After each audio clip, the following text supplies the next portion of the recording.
Et non, mais c'est vrai, vous racontez quand même qu'il y a beaucoup de sexisme encore maintenant dans le milieu d'avocat. C'est-à-dire que quand on vous voit arriver avec Hervé Témine, on dit: «Oh bah, tu sais bien choisir tes assistantes, moi aussi, regarde ma stagiaire, elle est jolie». C'est quand même rageant quand vous avez plus de 20 ans de métier quand même d'entendre ça, non?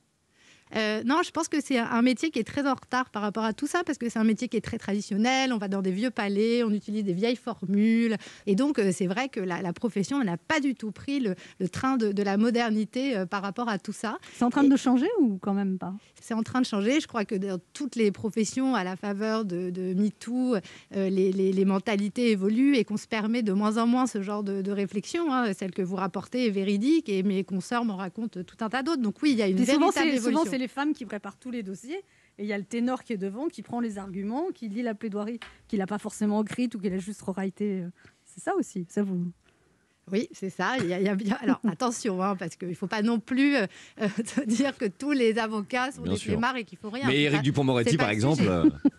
Éric Dupond-Moretti. Je ne vous permets pas, monsieur. Je ne vous permets pas. Éric Dupond-Moretti, justement, on en parle dans le livre, puisque une des avocates a une formule amusante qui était de dire, mais au fond, il n'y a pas de Dupond-Moretta. Et c'est vrai.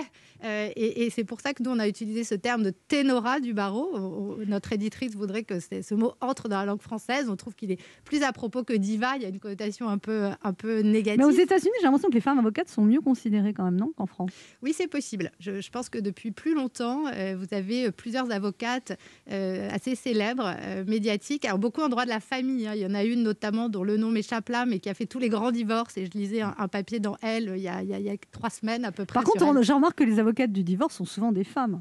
Beaucoup. Oui, voilà, il y a des spécialités, le droit de la famille, le droit du travail, où finalement on laisse les femmes faire leur place. Mais les choses sérieuses, attention, hein, le Les pénal, crimes. les crimes, il faut laisser ça aux hommes parce que Et puis, comprenez. vous révélez aussi la réflexion d'un avocat qui dit ah oui, mais une femme, elle peut pas réussir dans le pénal parce que ça demande d'être trop disponible. Oui, qui va garder les enfants, hein, parce que parfois il faut attendre le verdict à 2 heures du matin dans des cours d'assises de province. Et puis elles sont peut-être aussi trop sensibles. Alors vous comprenez, des crimes sanguinolents, très peu pour les femmes. Et puis leur voix est trop faible, hein, elles ne peuvent pas Vous racontez gronder. vous-même que Alors, dans c'est votre vie, vous avez eu, je sais pas, un moment, votre beau-père meurt, et vous avez un procès très important le lendemain et vous y allez, ou vous venez d'accoucher depuis 2 mois et demi et il y a un procès avec un homme qui a non, une nounou qui a secoué un enfant qui l'a tué. Et donc pour aller à ce procès, vous laissez votre enfant de 2 mois et demi à une nounou. Là, vous devez psychoter un peu, non? Oui, bah c'est exactement ce que raconte le livre, c'est comment est-ce que les affaires percutent votre vie personnelle, mais ça, les hommes avocats pourraient le raconter aussi. Et c'est vrai qu'on n'a jamais vu ça. De la même façon, moi, j'ai souvent demandé aux femmes si elles avaient pleuré en audience, parce que moi, ça m'intéresse, que j'ai déjà eu envie, mais j'ai vu des hommes pleurer en audience. C'est pas du tout typiquement féminin, mais c'est pas des questions qu'on leur pose. Il y a quelqu'un aussi qui vous dit, vous le rapportez dans le livre, qui vous a dit du mal de Gisèle Halimi en disant oh, sa voix ne portait pas. Je crois que pendant très longtemps, les femmes avocates ont souffert de préjugés qui étaient ceux dont on a parlé tout à l'heure et qui expliquaient pourquoi elles n'étaient pas présentes dans les grandes affaires. Ouais, Alors, la voix de encore. Gisèle Halimi, moi, j'en sais rien. Un journaliste qui m'a interviewé, qui l'a rencontrée, qui a fait une émission sur elle, m'a dit mais alors, vraiment, ça m'étonnerait. Elle avait une voix qui avait l'air de tout à fait portée, mais j'ai envie de vous dire, c'est pas le sujet.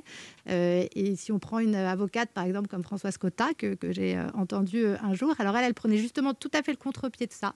Elle parlait avec une petite voix, elle racontait des histoires, elle était dans la confidence avec la cour, et c'était aussi une façon très efficace de plaider. Donc, on n'a pas besoin de gronder pour se faire entendre.